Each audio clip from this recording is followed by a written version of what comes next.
Hello and welcome back to AP World History Modern.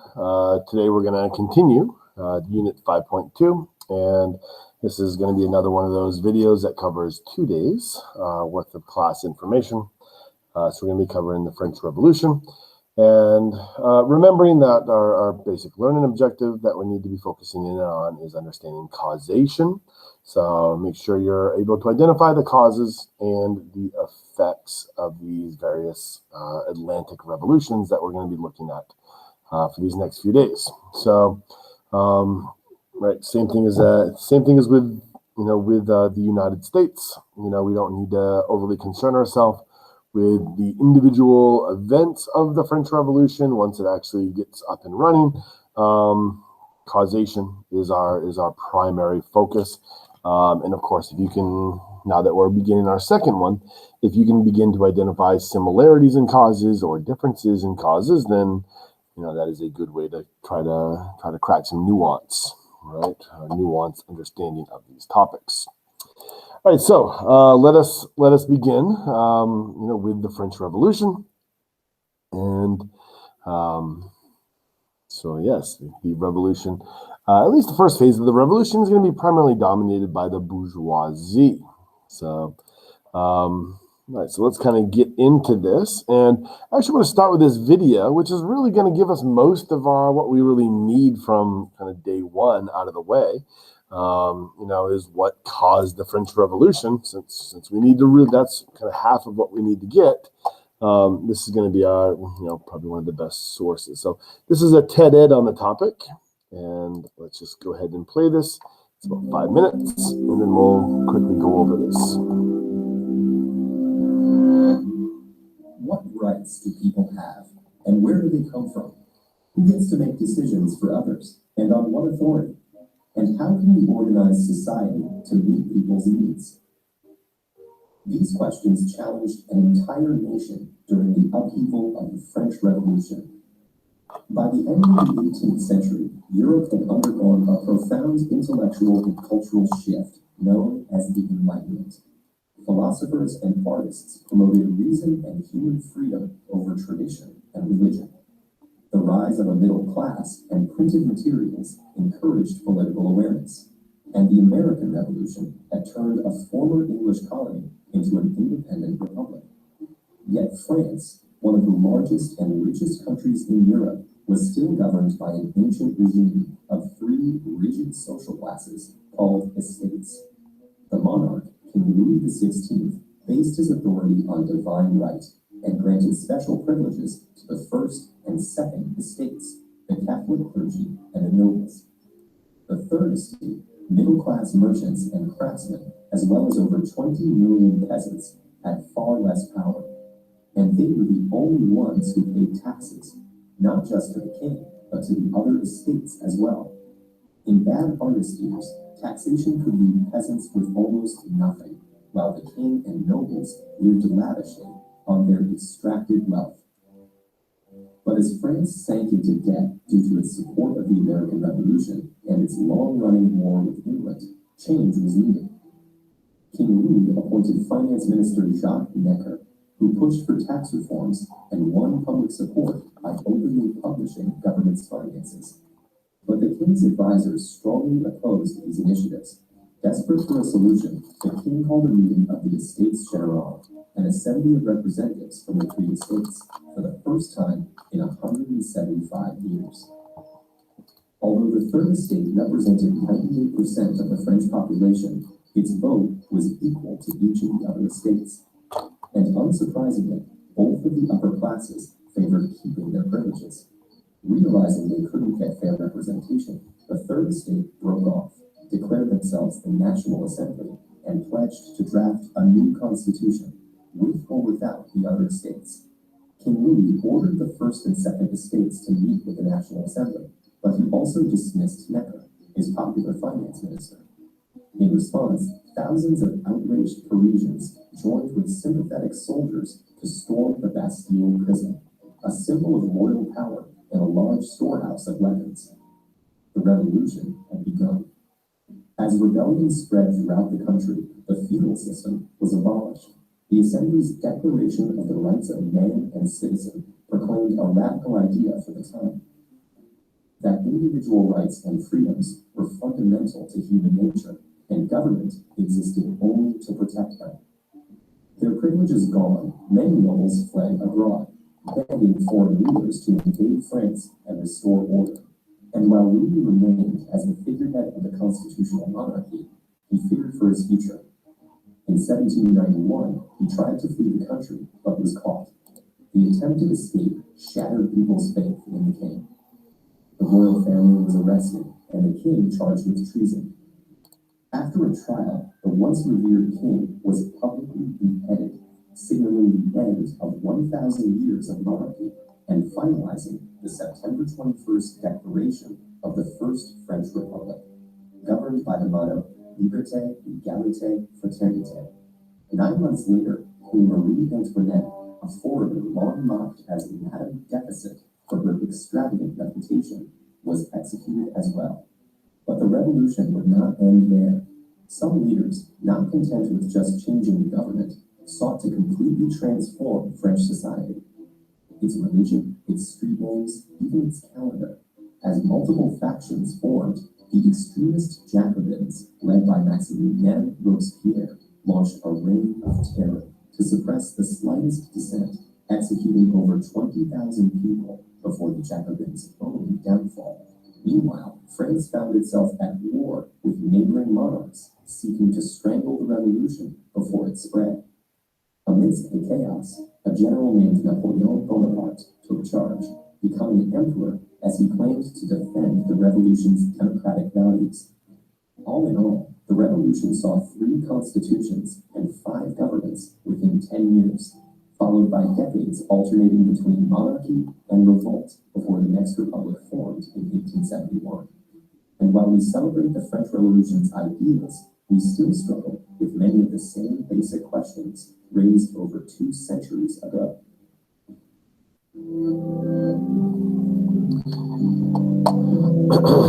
All right, so it's one of the limitations of these TED Eds that my students often complain about is they cover tons of ground, but the organization is a little hard sometimes. So in essence, let me just kind of run through some of these major causes that were just identified. So you got some secondary causes and you got some primary causes here of the French Revolution, right? So you do have the rise in the middle class, right? So hence the bourgeoisie reference, right? The merchant class. So there was a rise of a merchant class, right? So these are your non-landed aristocracy, your non-nobility, yet have access to money and wealth, right?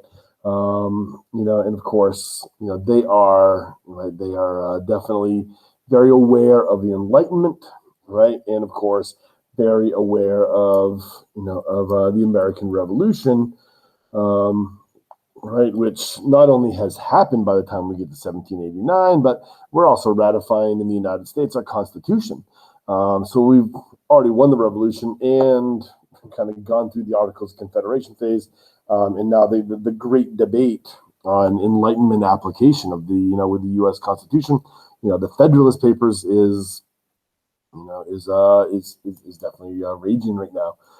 So the bourgeoisie, the middle class, would have been very, very aware of what had just happened in the Americas, and of course, France actually helped.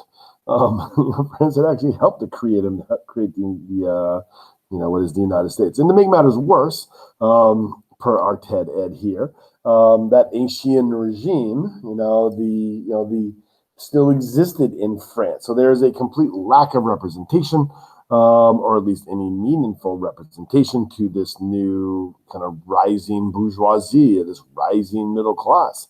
And to make matters even worse with that, not only isn't there representation for this middle class, who is very keenly aware of these Enlightenment ideals, very aware of what just had happened in the Americas, they're carrying the tax burden, right? So they're actually paying for this lack of representation to be maintained, right? So you throw all that together, then you've got some basic secondary causes, and then you've got your primary cause, there's an inflationary crisis going on. There's a massive debt issue going on as a result of French support for the American Revolution and the 7 Years' War, right, that carried debt from the French loss in the 7 Years' War. This debt issue is going to result in the monarchy having to call up the Estates General for the first time in over 100 years. Right, so then this becomes the place where the revolution sparks. So the calling of the Estates General, right? So and here we have it, May 7th, 1789. This becomes our primary cause of the French Revolution. So how is that for a lot, right? But so you get your kind of secondary causes and then your primary cause. All right, so let's just kind of run through this. And once again, when you talk about the French Revolution, we don't need to get into specifics. So I'm just going to kind of ignore all these facts. If you're taking an AP European history class, then yes, you need to know all that stuff. But in AP world, our primary focus needs to be causation. And also we should be aware of Enlightenment application within these different phases. All right, so what are we seeing here? We're seeing some, and of course you've already read for homework your Declaration of Rights of Man and Citizens. This is an application of self-governing, John Locke kind of Bill of Rights type of thing, right? Very similar to the English Bill of Rights from 1689, 100 years earlier. All right, so a very Lockean application. Stage 2, which we'll look at in a minute, a really good example of the application of Jean-Jacques Rousseau. All right, and then we're just going to see, the directory in the Napoleonic phases, and here we're really talking about the pendulum swinging. So revolution begins. You kind of have a radical revolution for France. But that pendulum swings really far with the Jacobin phase, or the Terror. And then you're going to get that pendulum swinging back and, to a much more conservative directory. And then, of course, you eventually have the reinstatement of not a king, but an emperor, right? So you have this emperor phase. So stage 4, right? Napoleon, the Napoleonic phase. All right, so since we're talking about the revolution, it's really interesting. Someone put this together a couple of years ago, and there's a couple of things that I have concerns about with this, but and I'll explain that to you. But but this comes off the internet. It's pretty interesting to kind of how we look at things and points of view, and it's kind of like when we were looking at that passage from the British government about taxpayers today helping to end slavery, when slavery was abolished in 1833, about how that, how that money wasn't paid off until, I think it was like 2015 or something like that. This is a good example of how do you look at things, and what is your point of view, what are you bringing into it, and as far as how do you interpret things, right? So this is someone put this together, and it looks at the Disney Beauty and the Beast. So it's kind of neat, kind of well done. So who should Belle have chosen, as her future love interest? So meet Gaston, right? Gaston, very strong, muscles. He's a good hunter. He's able to provide for you. He's ready to commit. He loves Belle. Wants to have kids. He has a lot of friends. He's a very popular guy. And he has a fabulous singing voice, right? Versus the Beast, right? So the other love interest in Beauty and the Beast, very moody, right? Tries to kidnap her father and lock him in the dungeon forever. He'll yell at you for looking at a flower. He doesn't have any friends. The only people who are around him are servants that he has to pay for. Doesn't have a job, right? He inherited all of his wealth. He's a trust funder. Doesn't have any manners at all. Right? Can't even eat with a spoon. And he's not a good person, right? There's an enchantress. Right? There's an old lady who comes to his door on a cold and rainy night. He literally lives by himself in a castle, and he can't even let the woman in. He's not a nice person, right? He's not, and of course, when the exact same thing happens, after he'd already been punished for this, right? When Maurice comes to his door, he literally does the same thing again, right? Instead of turning him away, puts him in a prison, right?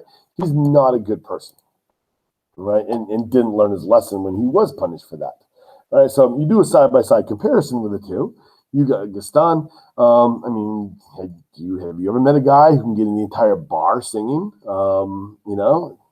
He's on a first name basis with the entire town. They all know him. He knows all of them by name.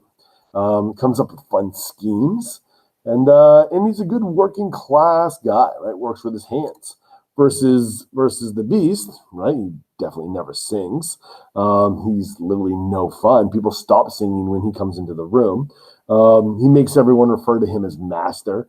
Obviously, he's not a schemer. And this I don't like, because I don't really think he was a bourgeois pig. I actually think he was a member of the aristocracy. I think he was a landed, right? I think he was a landed nobility. But so yeah, I don't think he was a merchant. All right. So I think that's inaccurate. Right. But right, if you want to kind of try to situate the story in a time and a place, based on closed weaponry from the 1991 Disney cartoon version, it places the story taking place somewhere in the mid 18th century. Based on the 2017 version, it does mention that Gaston had just returned from war. So let's assume that's the 7 Years' War.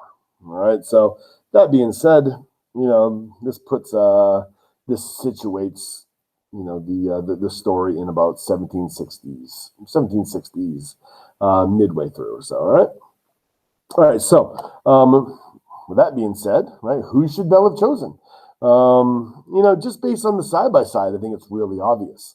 However, when you start to consider contextualization, right, who should Belle have chosen? Given the fact that it's the 1760s, well, what happens in France, right? The French Revolution. Now, this is the very famous Delacroix painting.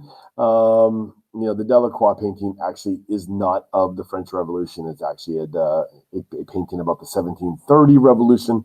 The one that's made famous by Les Miserables. Or at least that's how most of them. My students would know about it. So this image is an 1830 revolution, not the French Revolution of 1789 or any of the other phases afterwards.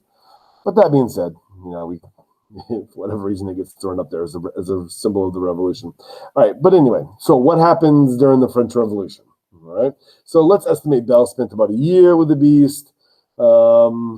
Based on the weather in the 1991 version, going from summer to snow, right, for their wedding, somewhere in the neighborhood of 64, 65, whatever, right? Somewhere in that neighborhood, Belle will eventually marry the priest. The royal treasuries will be depleted, right, from the 7 Years' War and the French helping the American Revolution. And you're going to see riots break out in the spring of 89. Right, the Estates General is going to be called to deal with the debt crisis and the unrest in May of 1789, and then we're going to see the tennis court oath being taken in June of 1789. Right, and this will give way to a new constitution. The Bastille will be stormed, right, and things will calm down for a little bit after that, and then we've got the Fishwives March on the palace in October. Right, furious that they cannot afford bread while Belle and the prince are happily munching on the gray stuff. It's delicious, right? The armory is ransacked, right? One of the sexy triplets that Belle used to roll her eyes at, because she thinks she's better than them, has beheaded one of the guards and brandishes the head on a pike. Belle and the prince are forced by the angry crowd to return with them to Paris. 1791, Belle and the prince will attempt to flee with the king, and of course they will then be put under house arrest back in Paris, and then we see them placed before the Committee on Public Safety in January of 93, right, and the trial and the execution of the prince happens, right. right? So this is the Reign of Terror. Belle gets convicted as well, and she'll be guillotined. And by 1794, Gaston, a Muscadian, right, a street fighter in the middle of the Thermidorian reaction. He's a well-dressed guy, lower middle class, wielding a stick, wearing musk perfume. Just kidding. Gaston does not need to wear musk perfume. Right, so who really should Belle have chosen? Gaston, a hardworking member of the Third Estate, eats all kinds of eggs, 5 dozen eggs, or I guess 6 dozen eggs by the time he was an adult, right? So he helped stimulate the French economy. He is, definitely interested in interior design, and he has an attractive hairy chest, right? That matters. While the prince is lazy, he's an absentee, at least a member of the nobility, who abandoned his people, right? He eats wasteful, magical feasts while the citizens can't even afford bread. He definitely has no decorative antlers, right, in his house, right? And he probably looks more handsome when he was the beast than after he gets transformed. So the obvious choice, who Belle should have chosen, right, Gaston. Right, what happened to the beast, whatever his actual name is, right, it's irrelevant because he will fall victim to the guillotine. So anyway, it's kind of a neat little, cute little thing that that was created. Right, so anyway, French Revolution. Let's kind of run through some specifics. So let's kind of make sense of some of this causation stuff. So when the French Revolution actually starts, right, we've got the 3 estates. Right, you get the first estate, which is the clergy. That roughly equals about 0.5% of the population of France. This is referring to specifically the Roman Catholic clergy. They are exempt from taxation. Right, you've got the landed nobility. Right, and they are somewhere in the neighborhood of 1 to 2% of the population, and they are also exempt from taxation. And then you have the everyone else, right, the third estate. Right, so this is the vast majority of the population of France. Yes, it does include the peasants, but also somewhere in the neighborhood of probably a little less than 10% of the population would have been, merchant, middle class. You could use the word bourgeois, right? Bourgeoisie. Educated, some means, and of course, they are the ones who are paying the taxes, right? This is the tax base. All right, so this is just a different infographic. And here's a couple of others as well that shows you a breakdown of population versus land ownership, right, versus government taxation. All right, so the third estate is definitely carrying the load, whereas the second and first estate have a disproportionate amount of land to their percentage of the population, and they definitely, right, are not paying their share of taxes based on the amount of land they control. All right, just another infographic, right, illustrating this information. And of course, I pulled these all off from, I think these are all from New York State Regents exams. This is where I pulled these images from. All right, so what is the third estate? Right, so the third estate as a concept, right? So this is Sieyès, right? So he starts using this in January of 89. He writes his famous piece, and it's in response to Necker. So Necker was identified in that TED-Ed video that we just watched. So this is the treasurer, right, for the monarchy. It is written, right, it is written as a response to Necker. When the discussions are happening about calling up the Estates General and how it should be organized. All right. So this is something that I sometimes run through in class. Name that estate. And I guess we can kind of break this down in a couple of ways. There you go.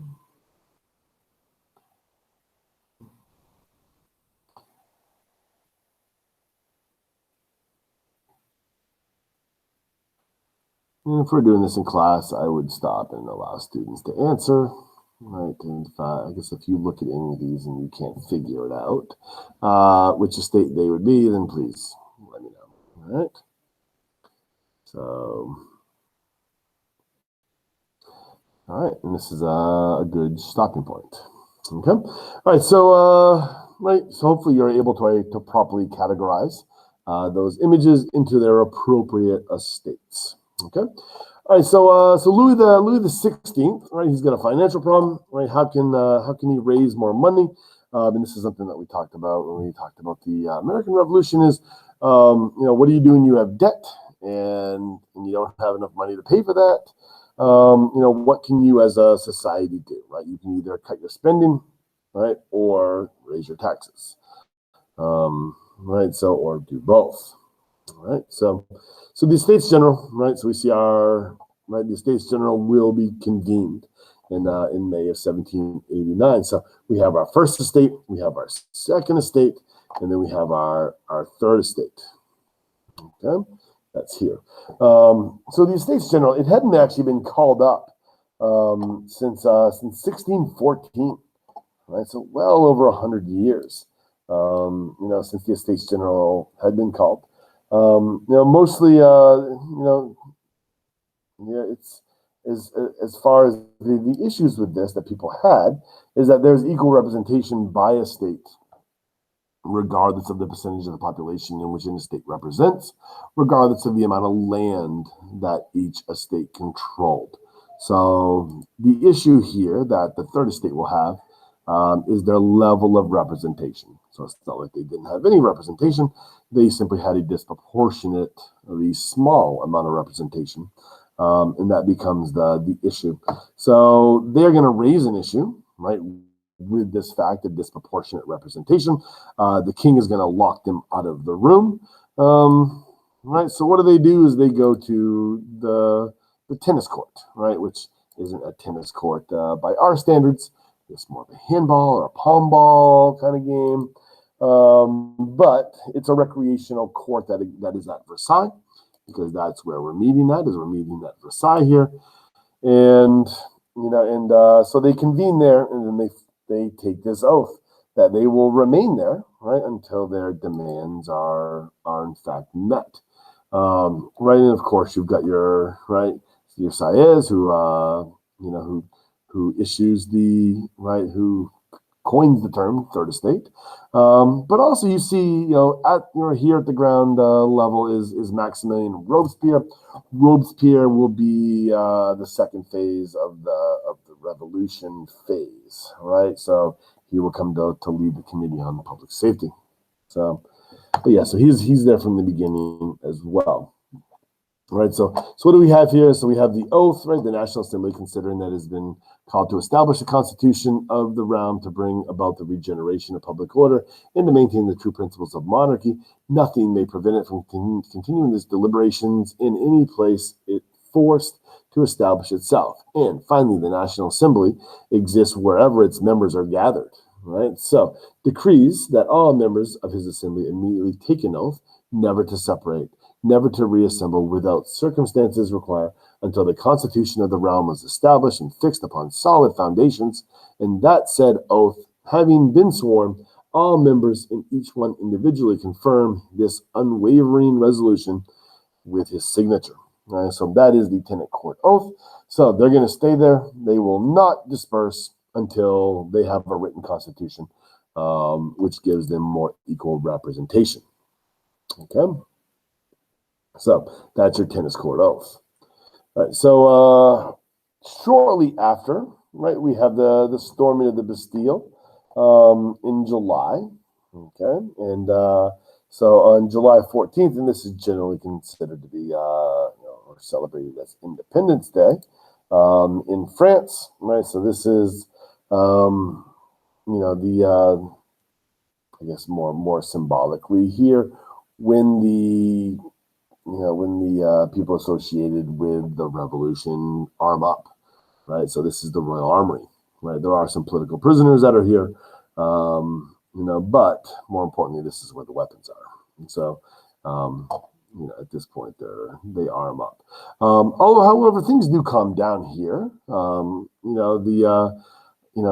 don't really know enough about this topic. Because it's just been so long since I've since I've really taught French Revolution in depth, like as an AP European history teacher. But I remember the story my professor once told about this is that, the rioting was going on in the streets following the Bastille, and the king Louis XVI rode into the crowd in Paris from Versailles.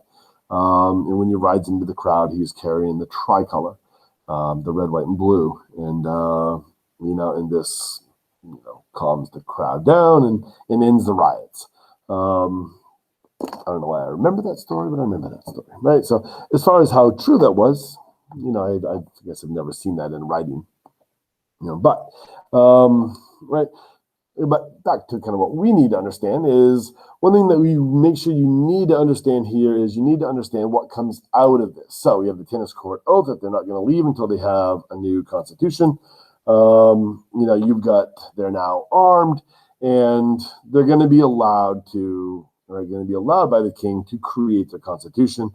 And so we see, we see here in the late summer of 1789, a creation of a Declaration of Independence of sorts, right? So this is the Declaration of the Rights of Man and Citizens. So this is 2 months after the tennis court oath, so April 20th, and written by people like Lafayette, Jefferson, and yes, that is Thomas Jefferson, who was in Paris during all this, right, representing the newly formed United States. So you can look at the Declaration of Rights of Man and Citizens, right? Men are born free, remain free, and equal in rights. Right? The aim of all political association is the preservation of natural and the rights of man. These rights are liberty, property, security. Right. So feel free to pause and read through these. Right. But you need to make sure that you can make the Enlightenment kind of political ideology connection between the philosoph and this document, right? So, and this is very clearly application of John Locke in this political document, all right? So, and not surprising considering that Jefferson is there for this, all right? And of course, shortly after this, about 2 years after this, we have Olympia the Gorgeous, right? She will write her very famous Declaration of Rights of Women and Female Citizens, and we've already talked about this before. That women's rights movement. If you go try to mine the Enlightenment thinkers for support for gender equality, you're going to come up short. So the easiest way to use the Enlightenment to justify women's equality is to simply take what you like and then adapt that for your own purposes, and that's what we're seeing here. So and so we'll see this with De Gorgeous. We've and of course we talked about this in class about this being inspirational for the eventual women's suffrage movement. And you're going to see, use in places like Seneca Falls in 1848 of this exact same thing. So, we hold these truths to be self-evident that all men and women are created equal, right? Is how, that is the verbiage inside the Declaration of Sentiments from Seneca Falls. All right. So make sure you're able to make those Enlightenment connections to see how these things are actually being applied. A little in-depth causation, just so that we can provide some specific evidence for our assertions, about what caused the French Revolution. So by the summer of 1789, right, we got a whole bunch of factors that are coming together. Bread prices, so inflation is up by 10 times, right? So spending 50% of your wages on bread. There's conspiracy theories about, right? There's talk of royalists. So the word reached that royalists might be moving the capital to Tours, 150 miles away from Paris, right? So there's fear of that. The king might not like the Declaration of Rights, may not actually allow it to be applied. And of course, we have this royal banquet, is all part of general causes. All right, we're kind of getting beyond this point. kind of what we really need to learn about. That said, it is kind of interesting to learn about the application of some of these Enlightenment ideas and how they were different. And up to this point in the class, we really have not seen an application of Jean-Jacques Rousseau. This is kind of our first application is during this Jacobin phase. Right, so who is Robespierre and what did he do and what does it mean, the application? So we see this, we see the rise of the Jacobins, kind of happen as a reaction to the monarch or the king trying to run away. So, following the revolution, we have the king, is basically put under house arrest. And then there's an attempt to flee.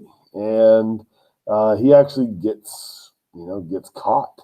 So, one of the persons at the checkpoints had seen Louis before, at Versailles or through the gates of Versailles and recognized Louis XVI inside the carriage in which they were then pulled. Right, so they'll then be brought back to Paris, put under house arrest, and eventually they'll fall victim to the national razor. Right, so as far as what trial means, to be put on trial, you would be brought in front of the Committee on Public Safety. At least this is my understanding of how this worked. You'd be brought in front of the Committee on Public Safety, and you would be read your crimes. Right, you would have your crimes read to you, and then you would then be ushered off to the guillotine. So when we talk about trial, don't think that it's a trial from a modern way. It was simply a reading of accusations. But this was considered, right, him trying to flee. It was viewed as him trying to run away so he could raise an army and then overthrow the revolution. So it was viewed as an act of treason, and he eventually would lose his head over that. And his wife would as well. Other famous victims, right, besides Louis XVI and his wife, and we've already talked about this in class, Olympia the Gorgeous, right, would lose her head. And of course, the leader of the radical terror, the radical phase, Robespierre himself, would eventually fall victim. I do have one of these videos. I'm not going to show this right now, but similar to the Aztec or Mexica one where they're pulling the heart out. This is a forensic scientist, detailing what happens when you have your head chopped off. All right, so the second phase of the French Revolution, this Jacobin phase, or the more radical phase, it's what does it actually mean when we talk about the application of Rousseau? All right, so big picture kind of stuff. Right, so feudalism definitely comes to an end. Although that said, this is something that largely gets swept away in the first revolution. There's a lot of destruction. But Catholicism, there's an attack on the Catholic Church, and this is something that happens definitely in the second phase. So land is confiscated, statues, crosses destroyed, replaced with churches of reason. The revolutionary calendar is changed. They changed it from a 7-day week to a 10-day week so that people won't be able to keep track of when Sunday is. They introduced the decimal system into France, and try their best to sever any religious and royal influence. It involves dress, right? So worker dress, right? So so people would try to emulate the leaders of the revolution. And of course, women. Prior to the revolution, women were passive, relied on men to determine what's best for them. Women will play a major role during this phase. And of course, Olympia the Gorgeous will do what she does, although she'll also fall victim to this, to this time. If you want a little bit more depth with this, I do provide some on my webpage that you are watching this on right now.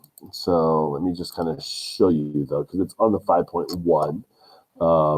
It's under the Enlightenment. So you go to the case study on social contract, and there's just a little bit more depth on exactly what the Rousseauian application of the second phase of the Jacobin phase of the French Revolution is all about.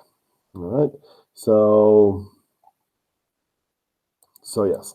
So, and I guess why not kind of end this here by the phase of the French Revolution ended with the radicals consuming their own, beheading of Robespierre. And the ultimate result is almost all the forms will be unwound, right? The ideological pendulum will swing hard to the right, eventually resulting in the rise of an emperor, right? So Napoleon, right, is the kind of end result of this. All right, so as all these radical things are going on, right, we're kind of in this radical phase. Right. There's also a tremendous amount of pressure being brought to bear, externally on the revolution. Right. So, we see a monarch reaction again. So during much of this time, revolutionary France is going to be at war. Right. So, and of course, we're going to see a spilling over of these revolutionary ideas. I always found this quote to be kind of an interesting one. So this is from Margaret Macmillan from the BBC. And she writes, after the French Revolution, there was a very new and important notion that everyone was a citizen rather than a subject. As a subject of your king, you might owe the monarch a debt of duty, but you didn't feel any kind of responsibility for the state. But as a citizen, the state belonged to you. So you were obliged to support and defend it. That's one example of how culture has made a huge difference in how people fight and whether or not they want to.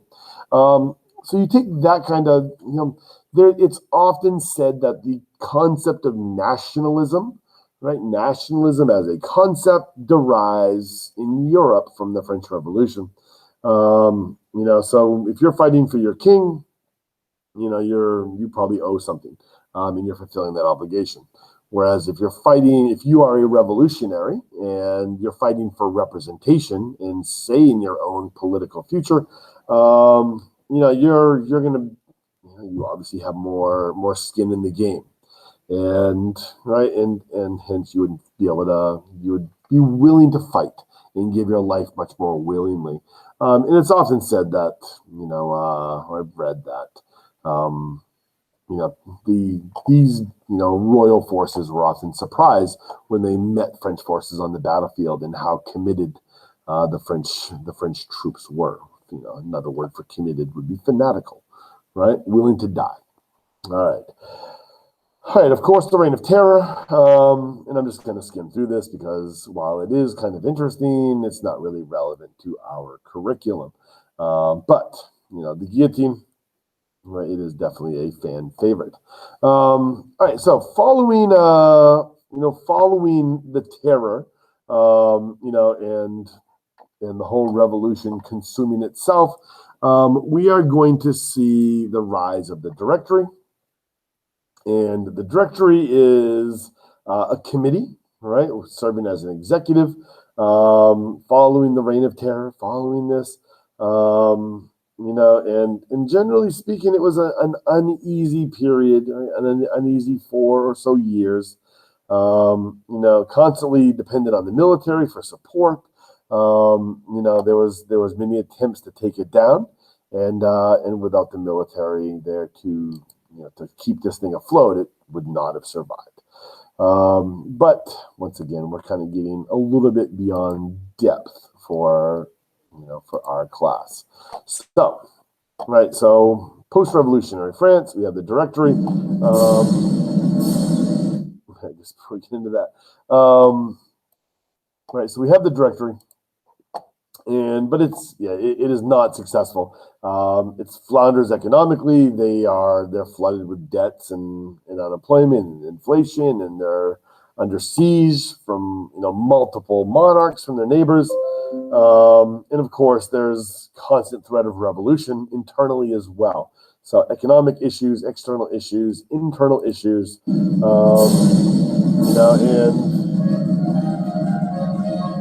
there's someone was there to save them,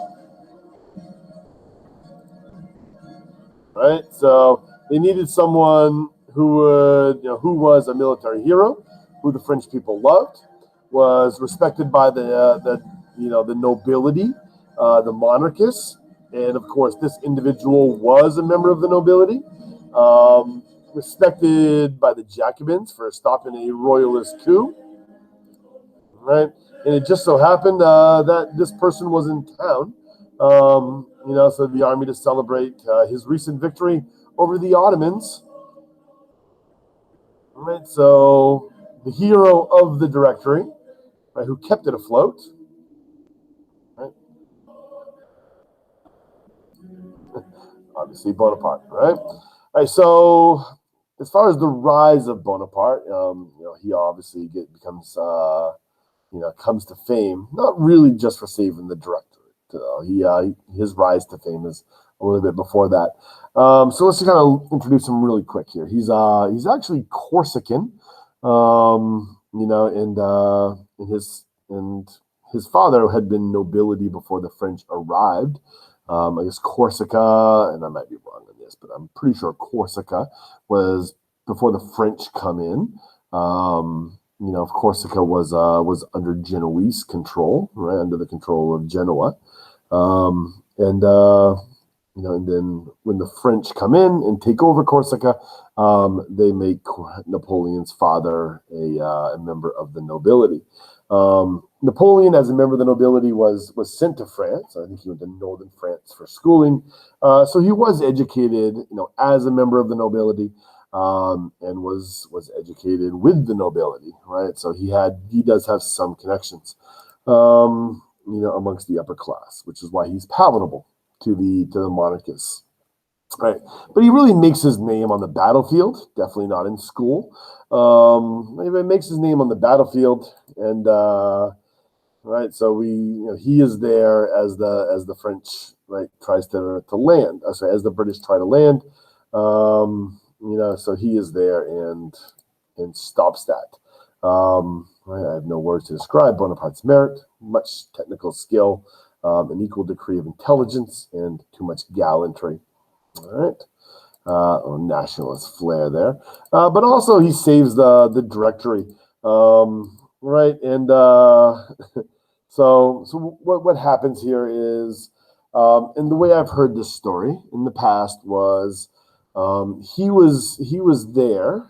So this is at where the directory met, and before the directory met at this palace, this is where Louis and Marie Antoinette were, and apparently he was there when Marie Antoinette and Louis were taken by the mob, were taken by the crowd, and apparently he had made some notes that if he had been in command of defending Marie Antoinette and King Louis XVI, that if you had placed cannons in certain spots, that you would be able to stop, and defend that particular place.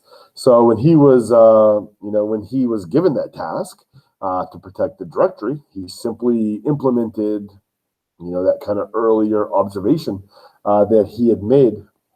So using grape shot, he was able to position, right, his cannons, use the grape shot to defend the directory. So what grape shot is, if you don't know, it's little iron balls, and you fill your cannon full of that, and it acts like a gigantic shotgun, right, with birdshot, like literally ripping through the crowd. So ripping limbs apart, horrific, bloody mess. Right, and the design is kind of less to kill, although given the level of medical care at the time, it was very deadly, right? But the design is to strike terror, right? So, so even though he was outnumbered, using those tactics was very, very effective. So Napoleon dispersed the royalists with a whiff of grape shot, right? So that is what that is referring to. Real bloody, nasty affair. All right. Other victories, right? So in 1895, success led him to being put in charge of the army in Italy. Less than 1 year, defeated both Austria and Piedmont. After winning at Toulon, Napoleon went 55-8. Right, so which by those standards, pretty good. other winning percentages if you wanna make some modern comparisons there. Pretty funny. All right, moving on. So impossible in a word, right, to be found only in the dictionary of fools. All right, impossible is a word to be found only in the dictionary of fools. All right, and of course Napoleon. And this is one of those things where Napoleon. I've heard that he was sent to Egypt by the Directory to get rid of him. Maybe he was becoming too popular. Maybe there was a cult of personality. Too easy to use that phrase, but but maybe he was becoming too popular, and the Directory was starting to get concerned about him. So I've read that, or I've heard that he was sent to Egypt on this Egyptian campaign to get him out of France. Because the Directory had felt threatened by him. So what is this Egyptian campaign? One of his unsuccessful campaigns took him to the Middle East. He'll bring a scientific expedition with him initially, and that they will eventually begin this process eventually. The Suez Canal. Obviously, it'll fail, right? But there was one scientist was to rebuild the old Mamluk fort near Rosetta, and of course we see the discovery of the Rosetta Stone as a result. I believe the person's name was Francois Bouchard, is who discovered or who found this. Now, it actually doesn't stay in French hands. This eventually makes it into British hands, and today is at the British Museum, or at least as of 2020, it's in the British Museum. So, but as far as unsuccessful campaigns, he actually does take Egypt, but and so doesn't have any problems taking that from the Mamluks. The issue becomes the British Navy behind him destroys his fleet. At which point Napoleon eventually fights his way up to Syria, and then leaves his army behind. Right, abandons his army.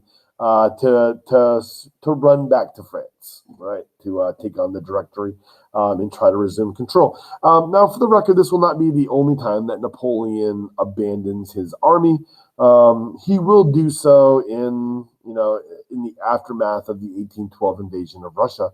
On their way home, he hears of trouble in Paris, and he will abandon his army to make it back to Paris in a hurry to reassert his control there. So, a little realpolitik there, willing to do whatever it takes. All right. So, but of course, so once he does get back, there is this coup d'etat, right, over the Directory itself. Right. So, and it's not 1795, it's 99, right? Right. So, but he will stage this coup d'etat. After he flees back from Syria, right? So he'll return. The Directory will call him home, right? He'll lead a coup, and eventually will end the Directory, right? And made the Consul of France, not initially, but helped direct the vote and won handily, right? So, and as far as there's a lot more to this story, and there is a couple more stages, between the end of the Directory and Napoleon being crowned emperor, but this is not AP European history, so we don't need to get too much in the specifics of all this. So when we talk about this, right, this is more of a symbolic thing, of course. This is and I don't even remember how we even mentioned this in class, but there was a tradition going back to Charlemagne in the year 800 of the Pope placing the crown upon the top of the king's head. So hence monarchs are monarchs because they've been given their authority by the church. And of course, the crowning of Napoleon was a very symbolic act because Napoleon takes the crown out of the Pope's hand and puts the crown upon his own head. Right, so it ends that literally 1,000-year-old tradition was ended by Napoleon, right, by this act. Right, but also we should kind of note that in even though this was an end of a tradition, the church was back, right? So what had been ended in the Jacobin phase, we do see a return to the church, just under new rules, right? So there's a concordant that gets signed between Napoleon and the church. So Napoleon's allowed to have certain controls that the monarch had never enjoyed before, like being allowed to choose your own bishops, for example, right? Stuff like that, right? So, all right. So Emperor Napoleon, right, uses military to defend his empire. Wars lasted the rest of his reign, and his reign really is marked by warfare. One thing he never fully defeats. One thing he never fully defeats is England, right?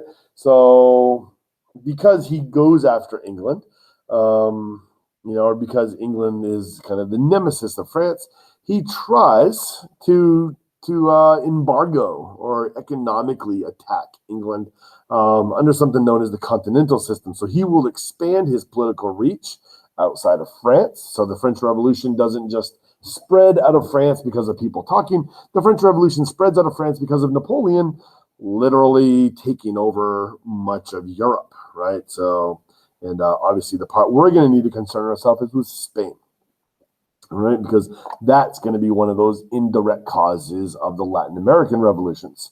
All right, so the revolution will spread. All right, so and of course his first land loss, right, the Peninsular War. So Napoleon conquers Spain and Portugal, will make his brother the king of Spain, and Spain will fight back for the next 7 years against France. Now, notice this date, 1807. When do revolutions break out in South America? Places like Venezuela, Colombia, Gran Colombia. We see the Criollos in people who want freedom in South America. Right, they will use this as a pretext for independence. Obviously, they have no loyalties to the Spanish crown when the Spanish crown is Napoleon's brother. Okay, so anyway, but Spain will come back eventually, but they are severely weakened. The Portuguese royalty will eventually just flee to Brazil and stay there, right? So eventually defeating Napoleon, right, following the 1812 invasion of Russia, right? So, and of course, when we look at the Jamaica letter, Simon Bolivar, he'll be forced to flee, Venezuela, Colombia. He'll be forced to flee after the Spanish retake the northern part of South America. So he'll go up to Jamaica in exile, right, where he writes his famous document. Right, so Napoleon's brother eventually moves to New Jersey. Okay, so why not? All right, as far as the French invasion of Russia, right, Russia will break with the continental system. So Russia will maintain trade with England. Right, so how do you tighten the noose on England? You take out their primary trading partner in Europe, right? So Russia was rich in raw materials needed for trade for manufactured goods. And in June of 1812, a grand army, right? So 680,000 soldiers, maybe about less than half of them were actually French, the rest coming from other parts, conquered Europe. And as far as the Russian military, there's never an actual direct head-to-head confrontation between the two. Right, so the Russians will retreat and implement what's known as a scorched earth policy. So they will burn, destroy the crops. Right, so the way militaries, especially extremely large militaries, like 600,000 plus troops, the way that those troops were fed was they simply scavenged the ground where they were conquering. The technology did not exist at this time in history to supply an army this large. There are no railroads, right? So the technology just wasn't there. to supply an army that large. So, by implementing the scorched earth policy, this was devastating to the French troops. There's nothing to eat, there's no shelter, right? So they burned everything and retreated for 4 months back. Napoleon will eventually catch up with them, just outside of Moscow. But even then, it's not a decisive victory. Right, the Russian forces, the Tsarist forces, will retreat towards the Urals. So Napoleon will march on Moscow. Will actually take Moscow, but finds it on fire. Right, they literally destroy their Russians, destroy their own city. It's one of those things where Napoleon, at this point, right, when he does reach Moscow, and finds it devastated. He doesn't, technically he won, but it wasn't a decisive victory. And Napoleon has a choice at this point. He can continue to chase. He can sit and wait in Moscow, right, with the fear of winter coming, or the danger of winter coming, or he can just take it as take whatever victory he could take from this and just retreat back without officially having conquered Russia. And of course, this becomes Napoleon's great mistake. It wasn't like he failed, and it wasn't like he lost. His great mistake was he sat around Moscow too long, hoping that that the Russians would eventually come, and they never did. Winter came, and so after waiting for months, they eventually wait too long, right, until deep into the winter, before eventually making their trek back, around this time of year. And when you look at this, right, walking 2,800 kilometers, 1,700 miles, right, walk 12 hours a day, it would take 48 days to get home. His invading force, remember, he had over 600,000 total. Probably less than half of them were actually French. It's one of those things where, did 90% really die of exposure, starvation, cold? Maybe, right? The answer there is maybe. But Napoleon didn't stick around to find out, right? Napoleon heard that there was, right, trouble in Paris. Things were shaping up. And so he decided to head back home. He had a new crop of young men coming of age, in which he could enlist or conscript into his army. So he goes back and raises his next army. But once again, we don't need to get too much into the details here. But Napoleon eventually will abdicate the throne. Right. So the Peninsular War comes to an end. He loses Spain. And is unable to make up for this loss. So let's watch a quick little video, a couple little videos. On Paris, he retreated to Fontainebleau Palace and contemplated the warrior's way out of his defeats. In 1812, Napoleon had a potion made up of poison in case the worst possible fate, befell him. And generally, the worst possible fate did befall him. So he goes now to this old poison, and he takes it. What has happened? The poison has lost its potency, and instead he's just violently sick, but lives. His only recourse now was to abdicate the throne and place himself at the mercy of his enemies. On April 11, 1814, he stepped down as leader of France and was immediately replaced by King Louis XVIII. The French Revolution had now come full circle, with a king of the Bourbon family back in power. Here at Fontainebleau, Napoleon made a tearful farewell to his troops, and then set off for exile on the island of Elba, in a remote corner of the Mediterranean Sea. Yet he still had some fight left in him. Legend has it, he said he would return to France when the violets bloomed. Once he got to Elba, he wasn't so sure. His bravado vanished when he arrived. Located off the coast of Italy, the island was a tiny, fly-infested, poverty-stricken piece of rock just 18 miles long and 12 miles wide. Because European enemies had their way, Napoleon would be isolated here forever. The terms of his exile allowed him to keep 1,000 men under his command and maintain control of the island's economy.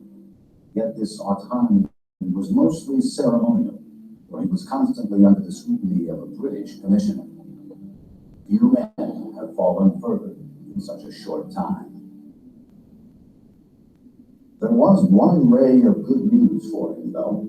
Back in France, the reign of Louis XVIII soon proved to be a failure. The French people had grown accustomed to the reforms of the Revolution Napoleon had put in place. Under Louis, many of these reforms were being repealed. The clock seemed to be spinning backwards towards a pre-revolutionary state. Old hatreds were revived, conspiracies hatched, and resistance organized. Napoleon felt that if he could get back to Paris, he may be able to exploit the situation. Less than a year after being exiled on Elba, he saw his chance to escape come when the British commissioner left on a brief trip to Italy. With his band of 1,000 men, Napoleon commandeered 7 small ships and set sail for France. True to his word, the violets were blooming in the homeland again. In many ways, this adventure seemed like a throwback to his earlier days. He was living like a soldier of fortune again. Still, he had many doubts about his acceptance back in France and his ability to confront Louis. He landed on the coast of France on March 1st, 1815, and immediately started marching towards Paris. The route he chose was through the Alps. This would allow him to sidestep Provence, which he believed to have royalist sentiments.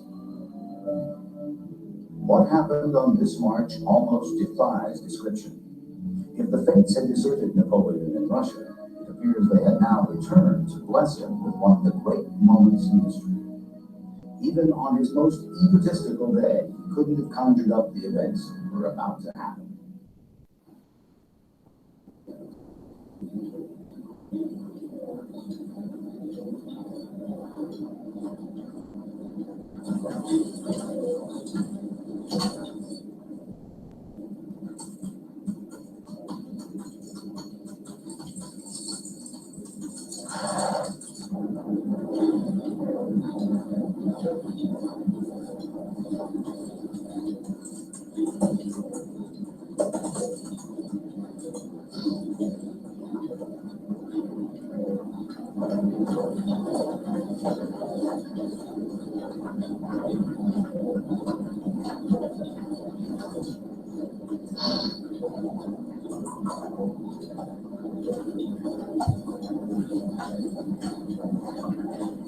It's really bad.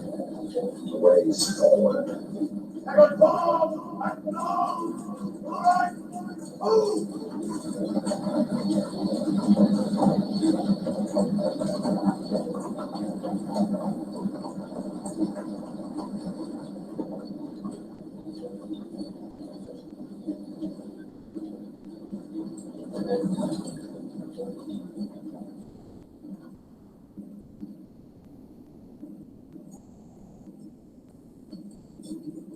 Things in!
Soldiers of the 5th,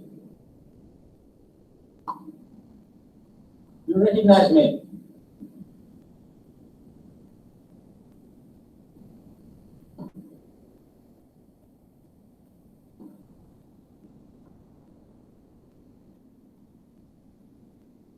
If you want to kill your emperor,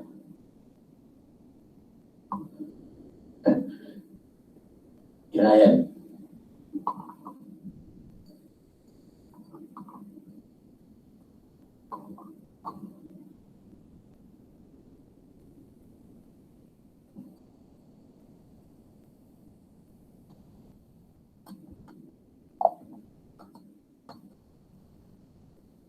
Fire!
Follow me to Grenoble.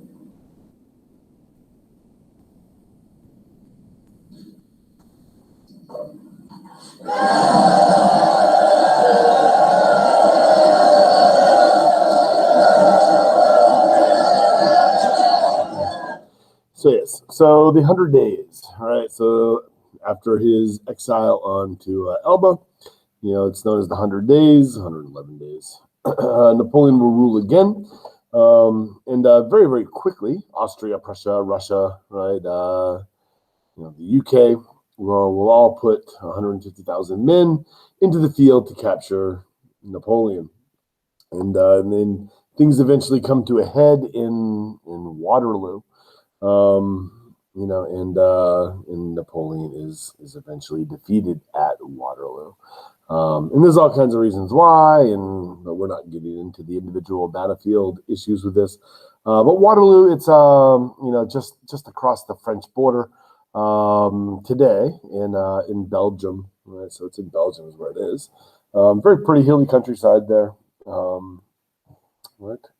But following the loss at Waterloo, he gets exiled again. So to St. Helena, and St. Helena is down. It's not in the Caribbean. It's not in the Mediterranean. It's way down in the South Atlantic. I believe today the only way to get there is by boat. It takes weeks to get from Europe or the United States to St. Helena.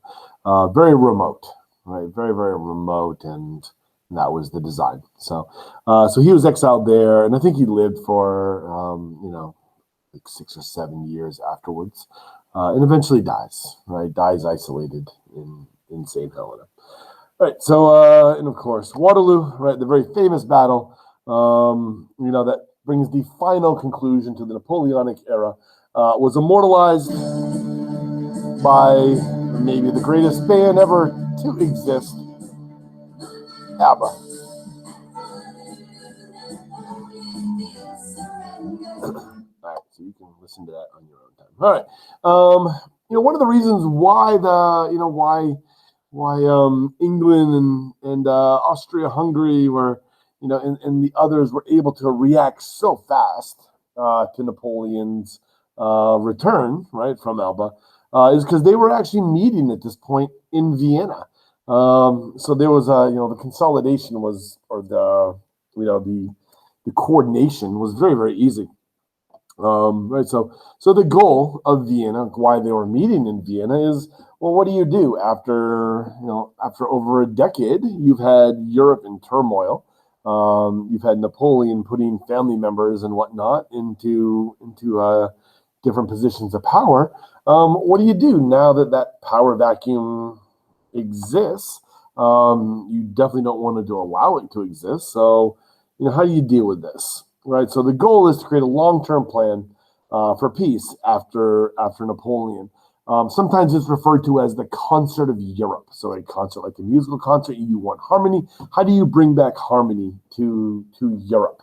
So the concert of Europe is this: we need to provide balance and for long-term peace. So they're going to redraw the border. They're going to maintain this balance, right? This balance of power. And it's led by largely conservative powers, and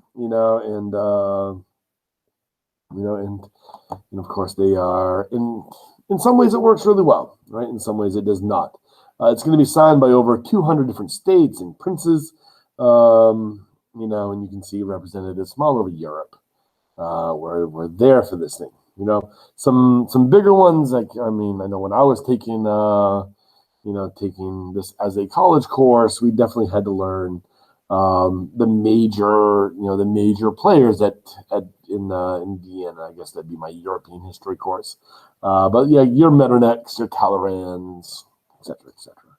Right. So not part of this course. We don't need to get into who all these specific people were. It is enough to know that following the fall of Napoleon, right, one of the major effects of the French Revolution is the Congress of Vienna will convene, and the concert of Europe, this balance of power will be established. Okay, all right. So I think we are getting in a good stopping place here. So let's just give me 1 second. Let me scroll because I'm way behind here. All right.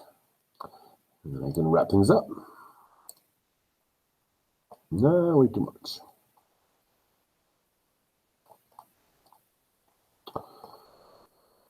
All right, so where was I? I forgot to throw this kind of in there as well. Just kind of different. I always kind of thought this was a cool infographic. So this is an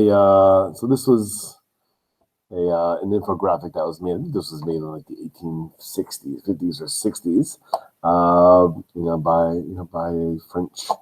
I have it down here.